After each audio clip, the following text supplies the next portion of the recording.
పితా పుత్ర పవిత్రాత్మ నామమున ఆమేన్. Praise the lord. ఈరోజు ఈరోజు మనం చూసినట్లయితే బైబిల్ వాక్యము ఏం చెప్తుందంటే తండ్రి దగ్గరికి దారి ఏది, తండ్రి దగ్గరికి ఎలా వెళ్ళాలి అనే దాని గురించి వివరిస్తూ ఉంది. ఏం చేస్తే తండ్రి దగ్గరికి వెళ్తాము అన్న దాని గురించి. అదేవిధంగా ఈరోజు ప్రత్యేకంగా పునీత ఫిలిప్పు మరియు పునీత యాకోబు, saint Philip and Jacob, saint జాకోబ్‌ది యొక్క పండుగను కొనియాడుతుంది. వారు మనకు ఏ విధంగా సుమాత్రుగా, ఏ విధంగా మనకు మార్గంగా ఉన్నారు అన్న దాని గురించి అది గుర్తు చేసుకుంటూ ఉందన్నమాట. కాబట్టి ఈరోజు మనం ఒకసారి ఈ వాక్యం గురించి మనం ధ్యానించినట్లయితే దాని గురించి కొద్దిగా మాట్లాడుకోవడానికి ప్రయత్నం చేద్దాం. తండ్రి వందనం, తండ్రి స్తోత్రం, తండ్రి ఆరాధన, యేసువా వందనం, యేసువా స్తోత్రం, యేసువా ఆరాధన, ఆత్మదేవ వందనం, ఆత్మదేవ స్తోత్రం, ఆత్మదేవ ఆరాధన. ఈ యొక్క సమయంలో మొదటగా చూసినట్లయితే ఈ యొక్క యోహాను సువార్త 14వ అధ్యాయము 6వ వచనం నుంచి 14వ వచనం వరకు ప్రభు వివరిస్తున్నారనమాట. దేవుని దగ్గరికి వెళ్ళాలంటే ఏం చేయాలి అన్న దాని గురించి ఆయన వివరిస్తున్నారు. దేవుడి దగ్గరికి వెళ్ళాలంటే ఏం చేయాలన్న దాని గురించి. ఇప్పుడు 6వ వచనం మనం చూసినట్లయితే, అందుకు యేసు, నేనే మార్గమును సత్యమును జీవమును, నా మూలమును తప్ప ఎవడునూ తండ్రి యొద్దకు రాలేడు. ఒక్క మాటలో ప్రభు చెప్తున్నది ఏంటంటే, నేనే మార్గాన్ని, నేనే సత్యాన్ని, నేనే జీవాన్ని. మార్గము అంటే తండ్రి దగ్గరికి వెళ్ళటానికి మార్గము ఎవరు అంటే యేసయ్య మార్గము. ప్రతిదానికి మార్గము, ఏదైనా దారి ఉంది, ఎక్కడైనా మనకు దారి కావాలంటే మనకు దారి చూపించేది ఒకటే, అది యేసయ్య మాత్రమే. మనకు దారి అనేది మనకు ఇచ్చేది యేసయ్య మాత్రమే. ప్రత్యేకంగా మనము తండ్రి దగ్గరికి వెళ్ళాలి అంటే మనం యేసయ్య ద్వారా మాత్రమే మనము తండ్రి దగ్గరికి వెళ్ళగలం అనేది చెప్తుంది. ఇంకోటి మార్గము, సత్యము. సత్యము ఇక్కడ సత్యం అంటే ఇక ట్రూత్ అనేది ఏంటి అంటే, ఈ ప్రపంచంలో సత్యం అనేది ఏదైనా ఉంది అంటే ముఖ్యంగా సత్యము అంటే యేసే సత్యమై ఉన్నారు. యేసు ప్రభువే నిజమైన సత్యమై ఉన్నారు. ఈ లోకంలో చాలా వరకు అన్నీ కూడా అశాశ్వతమైనది లేదా కొంతవరకు మాత్రమే ఉండేవి. కానీ యేసయ్య సత్యమైనటువంటి దేవుడు, ఆయన నిజమైనటువంటి వాడు. సత్యము అంటే నిజము. ఆయన యేసయ్య నిజముగా ఉన్నటువంటి దేవుడు. యేసయ్య నిజముగా ఉన్నటువంటి దేవుడు. యేసయ్య ప్రతి ఒక్క పరిస్థితికి మార్గము ఆయనై ఉన్నారు. ఆయన నిజముగా ఉన్నటువంటి దేవుడు. తర్వాత ఇంకా చూసినట్టే నేనే సత్యము, మార్గము, జీవము. ప్రభువే యేసయ్యే జీవమై ఉన్నారు. ప్రతి మానవాళికి జీవము యేసయ్య అయి ఉన్నారు. యేసయ్య తన యొక్క జీవాన్ని ఇస్తూ ఉన్నాడు. ఆ యొక్క శిలువ ద్వారా మరలా జీవాన్ని మనకు ఇస్తూ ఉన్నాడు. మరణము నుంచి జీవములోనికి మనం తీసుకువెళ్తున్నది యేసయ్య మాత్రమే. మనం మరణించిన తర్వాత శాశ్వతమైన మరణంలోకి వెళ్ళకుండా నిత్య జీవములోనికి తీసుకెళ్లేది యేసయ్య. ఎందుకంటే ఆయనే జీవమై ఉన్నారు. ఆయన ప్రతిదానికి మార్గము, ప్రతిదానికి మార్గం ఆయనే. ప్రతిదానికి ఏ ఏ పరిస్థితి ఉన్నా, ఏ ఒక్క సిచ్యువేషన్ ఉన్నా, ఎటువంటి ఇబ్బంది ఉన్నా కూడా ఆ సమయంలో నీకు మార్గం ఎవరన్నా ఉన్నారు అంటే అది యేసయ్య మాత్రమే నీకు సరైన మార్గాన్ని ఇచ్చేవారు. యేసయ్య మాత్రమే నీకు దారి అయి ఉన్నారు. ఆయన మార్గంలో నువ్వు వెళ్ళినప్పుడు నీకు ప్రతిదీ కూడా నీకు విజయం లభిస్తుంది. నువ్వు అనుకున్నది ఏదైనా సరే సాధించాలంటే యేసయ్య మార్గంలో మనము వెళ్ళవలసి ఉంటుంది. ప్రత్యేకంగా తండ్రిని చూడాలంటే మనము యేసయ్యలోనే మనము ఖచ్చితంగా వెళ్ళాలి. సరే, 6వ వచనంలో 7వ వచనంలో మళ్ళీ చూసినట్లయితే, నా మూలమును తప్ప ఎవడును తండ్రి యొద్దకు రాలేడు. మీరు నన్ను ఎరిగినచో నా తండ్రిని ఎరిగి యుందురు. ఇప్పుడు నన్ను మీరు తెలుసుకుంటే తండ్రిని తెలుసుకున్నట్లే. ఆయన ప్రభు ఏమంటున్నారంటే, నన్ను మీరు ఎరగడం అంటే ఆయన గురించి తెలుసుకుని ఉన్నట్లయితే తండ్రిని తెలుసుకున్నట్లు. తర్వాత ఇక నుండి మీరు ఆయన ఎరుగుదురు. ఇక నుండి మీరు ఆయనను ఎరుగుదురు, మీరు ఆయనను చూచి ఉన్నారు అని పలికెను.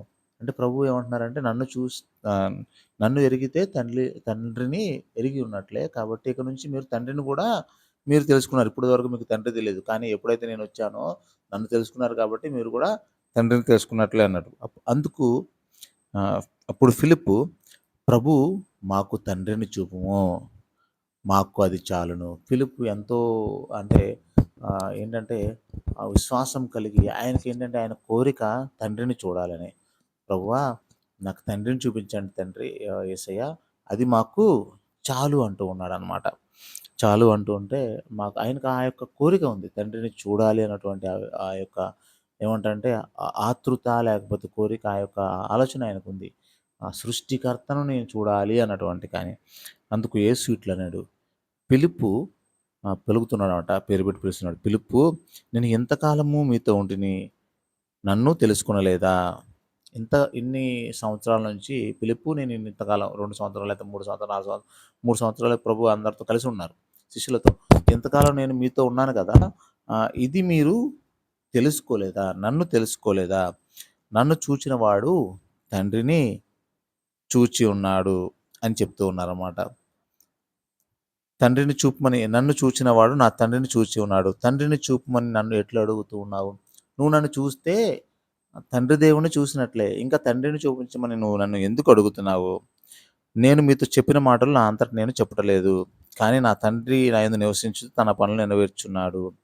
కానీ నేను ఇక్కడ మాట్లాడే ఏ మాట కూడా యేసుప్రభు చెప్తున్నారేంటంటే, నేను మాట్లాడే ఏ మాట కూడా నేను బోధించే ఏది కూడా నా సొంతంగా నేను చెప్పట్లేదు. తండ్రి నాలో ఉన్నాడు. తండ్రి మాట్లాడుతున్నాడు. తండ్రే నా ద్వారా మీతో మాట్లాడిస్తున్నాడు. ఎందుకంటే తండ్రిలో నేనున్నాను. నాలో తండ్రి ఉన్నాడు. మీ నేను తండ్రి యందు ఉన్నానని, తండ్రి నా యందు ఉన్నాడని మీరు విశ్వసింపుడు.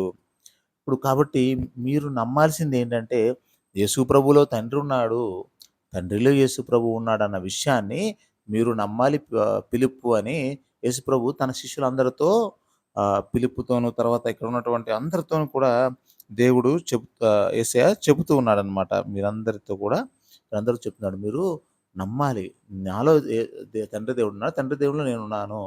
అయితే ఇంకా ఏంటంటే నేను చెప్పే మాటలు నమ్మకపోయినా కనీసం ఆ యొక్క క్రియలను బట్టైనా, నా పనులను బట్టైనా మీరు నమ్మండి. ఇప్పుడు అక్కడ చూస్తే ఉన్నట్లయితే ఆహ్, నేను తండ్రి యందు ఉన్నానని, తండ్రి నా యందు ఉన్నాడని మీరు విశ్వసింపుడు. లేనిచో ఈ క్రియలను బట్టైనా నన్ను విశ్వసింపుడు. నేను చేస్తున్న పనులను బట్టైనా విశ్వసించండి. ఎందుకంటే తండ్రి నాతో లేకపోతే నేను గుడ్డివాడికి స్వస్థత ఇవ్వలేను.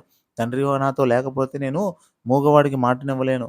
తండ్రి నాతో లేకపోతే కుంటివాడికి నేను నడకనివ్వలేను. కాబట్టి ఆహ్, నేను తండ్రిలో ఉన్నాను. తండ్రి నాలో ఉన్నాడు కాబట్టే నేను ఈ యొక్క మాటను చెప్తున్నాను. నా ద్వారా తండ్రి మాట్లాడుతున్నాడు. అది అది నా మాటలనే కాదు గానీ మీరు ఆ మాటలను బట్టి నువ్వు నమ్మగాలి అనకపోయినా, నమ్మలేకపోతే కనీసం నా క్రియలను బట్టి, నేను చేసినటువంటి పనులను బట్టి, నేను చేసినటువంటి అద్భుతాలను బట్టి మీరు నమ్మండి అని ప్రభువు తన శిష్యులతో చెప్తున్నారు. తర్వాత ఆహ్, అయితే నే నన్ను విశ్వసింపండి. నన్ను నమ్మండి. నా మీద విశ్వాసం ఉంచండి. పిలుపుతో పలుకుతున్నాడనమాట. అంటే శిష్యులందరితో పలుకుతూ ఉన్నాడు యేసయ్య. నా మీద మీరు విశ్వాసం ఉంచండి. మీరు విశ్వాసం ఉంచినట్లయితే నన్ను విశ్వసించువాడు నేను చేయు క్రియలను చేయను. అయితే మీరు నా మీద విశ్వాసం ఉంచారనుకోండి మీ శిష్యులైనటువంటి అపోస్తలులు. మీరు నేను చేసినటువంటి పనులను చేస్తారు. యేసుప్రభు ఏదైతే చేశాడో ఆ పనులన్నీ కూడా విశ్వాసం ఉంచిన ప్రతి ఒక్కళ్ళు కూడా చేస్తారు. అంటే విశ్వాసం ఉంచినటువంటి ప్రత్యేకంగా ప్రజలు విశ్వాసం ఉంచినటువంటి దేవుని ఎన్నుకున్నవారు అందరూ కూడా చేస్తారు. అంతే ఇంకేమన్నారంటే అంతకంటే గొప్ప క్రియలను చేయనని మీతో చెప్తున్నాను. నేను చేసిన పనే కాదు మీరు చేసేది నాకంటే గొప్ప పనులు చేస్తూ ఉన్నారు. ఎందుకంటే మీరు నన్ను విశ్వసిస్తే నేను చేసిన పనులు చేస్తున్నారు. అందుకని నాకంటే గొప్ప పనులను చేయుచున్నారు. అని నిశ్చయముగా చెప్తున్నాను. అంటే గట్టిగా చెప్తున్నాను. గుద్ది ఏమంటారు బల్ల గుద్ది చెప్తూ ఉంటారు చూసారా? ఆ విధంగా దేవుడు వక్కానిస్తూ ఉన్నాడనమాట. తండ్రి కుమారుని యందు మహిమపరచుటకు నా పేరిట ఏమి అడిగిననో మీరు ఏమి అడిగిననో చేసేదను. మీరు నా పేరిట నన్ను ఏమి అడిగినానో దాన్ని చేసేదను. అంటే తండ్రి దేవుడు పరచడం కోసము, నా తండ్రిని నేను గొప్పగా చూపించటం కోసం మీరు నా పేరిట ఏదడిగినా కూడా నేను చేస్తాను. తండ్రి చేస్తారు.